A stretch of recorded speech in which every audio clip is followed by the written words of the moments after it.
Hello everyone, मैं रमन कुमार अजय स्वागत करता हूँ आप सभी का अपने यूट्यूब चैनल पर। दोस्तों, आज की चर्चा का विषय है एसबी ऑर्डर नंबर 10 के बारे में हम लोग चर्चा करेंगे, जो कि 5 अप्रैल 2023 को रिलीज हुआ था। और इसका जो सब्जेक्ट है वो है regarding various queries received in the connection with महिला सम्मान सेविंग सर्टिफिकेट स्कीम 2023।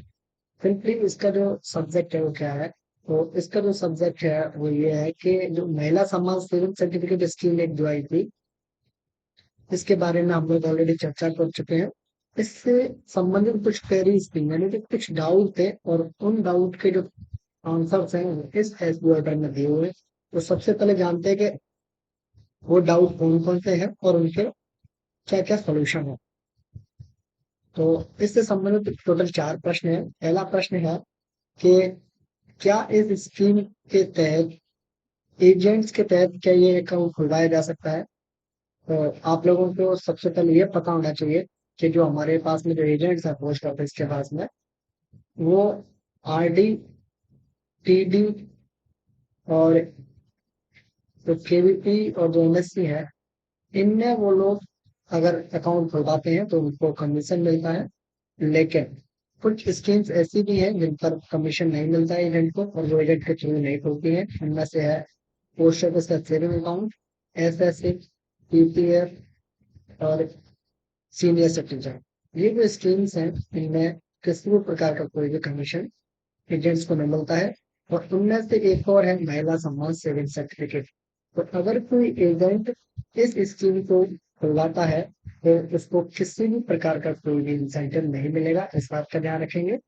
तो पहला प्रश्न यही है कि क्या ये जो स्कीम है वो एजेंट्स के थ्रू है क्या? तो इसका आंसर है कि ये जो स्कीम है वो एजेंट्स के थ्रू नहीं है। यानी कि अगर एजेंट्स एमपीकेवीवाई और एसएएस जो एजेंसीज होती हैं एजेंट्स की, उनके थ्रू ये अकाउंट्स नहीं खोले जाएंगे महिला सम्मान सेविंग सर्टिफिकेट वाला, इस बात का ध्यान रखें। दूसरा प्रश्न है कि जो इनकम टैक्स एक्ट है उसका जो क्लॉज है 80C, क्या उसके तहत जो इनकम टैक्स लगता है, क्या उसके तहत इस अकाउंट में जो पैसा जमा है उस पर रिबेट मिलती है क्या?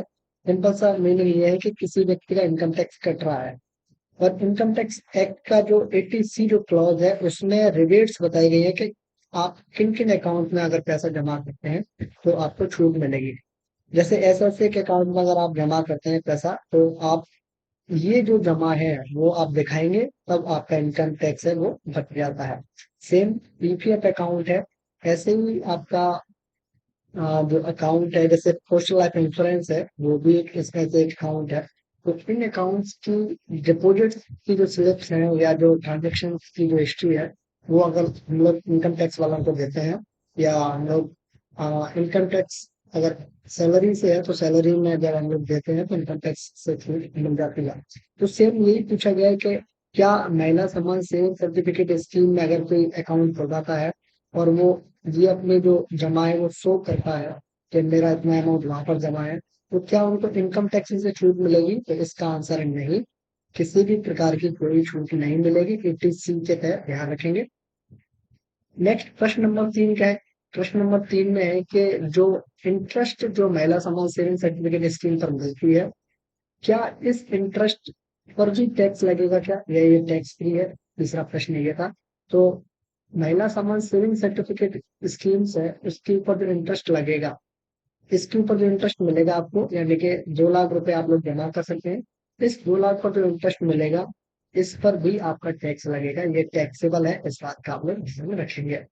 प्रश्न नंबर 4 क्या है? प्रश्न नंबर 4 में है कि अगर कोई 2 लाख रुपए मैक्सिमम लिमिट है जमा करने की महिला सम्मान सेविंग सर्टिफिकेट में, क्या ये लिमिट माइनर के केस में सेपरेट है क्या? इस प्रश्न को सुनिए आप लोग। इसमें क्या है? इसमें सिंपल सा ये है कि मान के चलते हैं कि एक पेरेंट्स है और उनकी कोई एक लड़की है।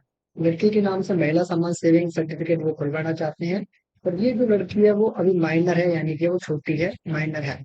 और ये जो अकाउंट है वो मदर के थ्रू खुला है, यानी गार्जियंस के थ्रू खुलेगा माइनर खाता, या वो फादर के थ्रू खुलेगा, मदर के थ्रू खुलेगा। जब भी ये मदर के थ्रू खुलेगा, तब आप लोगों से ये पूछा जाएगा कि ये पूछा गया है इस क्वेश्चन में कि जैसे 2 लाख की जो लिमिट है, तो क्या वो मदर के लिए भी सेम 2 लाख रहेगी, या 2 लाख रुपए की जो लिमिट है लड़की के लिए वो सेम रहेगी क्या?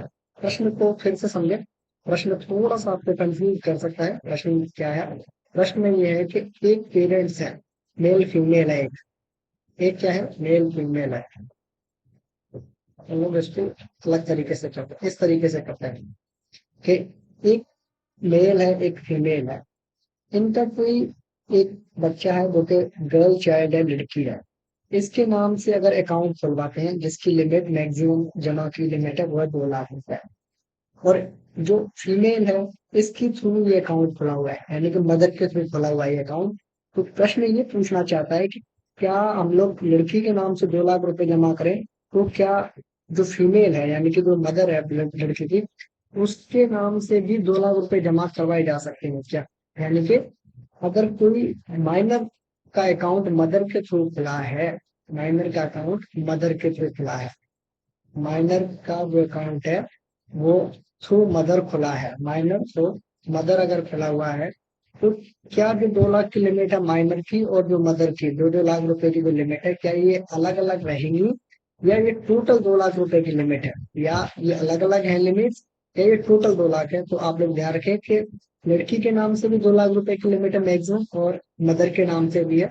तो दोनों मिलकर के मैक्सिमम 4 लाख रुपए डिपॉजिट कर सकते हैं, इस बात का ध्यान रखेंगे, जहां पर लिमिट 2 लाख है। कहने का मतलब क्या है? कहने का मतलब ये है सिंपल सा, कि महिला समाज सेविंग सर्टिफिकेट का जो रूल नंबर 4 का सब क्लॉज नंबर 1 है, उसमें ये दिया हुआ है कि जो लिमिट्स है वो इंडिविजुअल्स हैं, यानी कि माइनर की लिमिट कितनी है, सेपरेट 2 लाख रुपए, और जो पेरेंट्स है यानी कि जो मदर है लड़की की, उसकी भी लिमिट्स है 2 लाख रुपए, तो टोटल आप लोग 4 लाख रुपए मैक्सिमम जमा कर सकते हैं। इस बात का आप लोग ध्यान रखेंगे।